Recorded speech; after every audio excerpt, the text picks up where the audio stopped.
ગુજરાતભરના તાજા અને સચોટ સમાચાર મેળવવા માટે અમારી રાષ્ટ્રીય સમાચાર ચેનલને સબસ્ક્રાઇબ કરો અને બેલ આઇકન પર ક્લિક કરો। મળતી માહિતી અનુસાર ડિંડોલી વિસ્તારમાં આવેલ માનસી રેસિડેન્સીમાં પરમેશ્વર યાદવ પરિવાર સાથે રહે છે। પરમેશ્વરના સંતાન પૈકી શિવમ અને શિવા બંને ડિંડોલી વિસ્તારમાં આવેલી શારદાયતન સ્કૂલના ધોરણ 6માં અભ્યાસ કરે છે।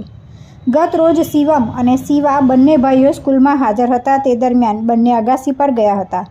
શિવાએ પતંગની દોરી પકડીને તેને ખેંચવા જતાં વીજ કરંટ લાગ્યો હતો, જેથી શિવાને બચાવવા જતાં શિવમને પણ વીજ કરંટ લાગ્યો હતો।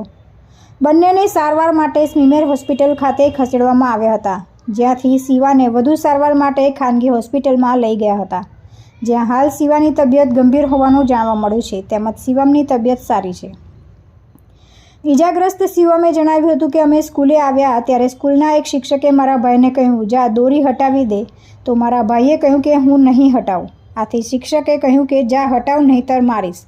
આથી મારો ભાઈ દોરી હટાવવા ગયો અને વીજ કરંટ લાગતા મારો ભાઈ સળગી ગયો હતો।